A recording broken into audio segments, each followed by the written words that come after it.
Heavy is the crown, except if you're Faker, whose adamantium neck can apparently bear the weight of the world. Over the weekend, the 2024 League of Legends World Championship Finals took place. Now look, I'll admit it, I had fallen off the league train quite some years ago. Back in the early 2010s, it was a different story, and considering my introduction to esports was CLG EU versus Moscow 5 at DreamHack 2012, it's easy to see why I became obsessed. And so over the last month, as I've seen various Worlds games recommended to me via the YouTube algorithm, I've dipped my toes in once again and have indulged in that sweet nostalgia. And some things never change apparently, with both China and South Korea dominating this year. In fact, there were two powerhouses in the final, China's BLG and South Korea's T1. Now, as someone returning to LoL esports, it was not only nice having a team there that I was familiar with, but what's crazy is that Faker is still their star player. One, bro doesn't seem to age,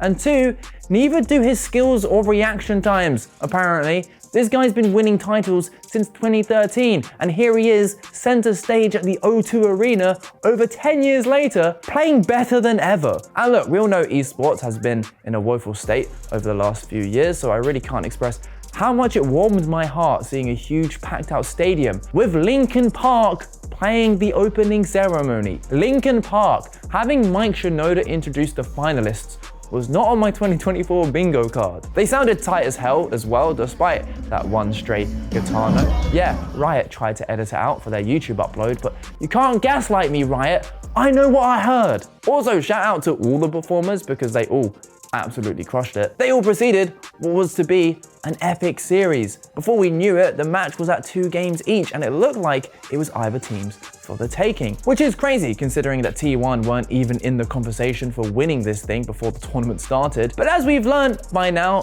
the T1 Worlds buff is too strong. And as if scripted for a Hollywood blockbuster film, it all fell to a final Game 5. The anticipation was insurmountable thanks to the absolute bop that is Silver Scrapes.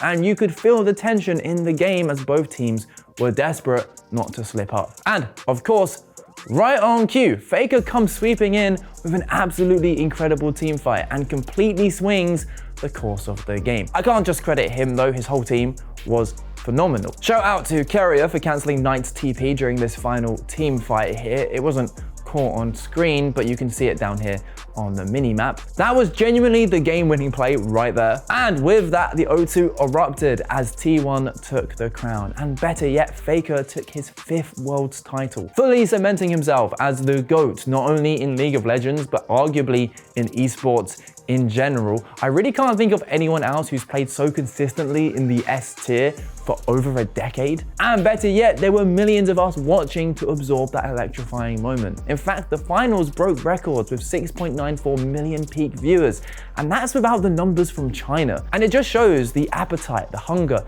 the magic of esports is still very much there. The whole thing has definitely reinvigorated my interest in the league scene, and man, I am kicking myself so hard for not being in that arena. But what do you think? Did you catch the finals? And are there any other players across all of esports that come close to the accolades of Faker? Let us know your thoughts down in the comments, and do hit subscribe while you're at it. Thanks for watching.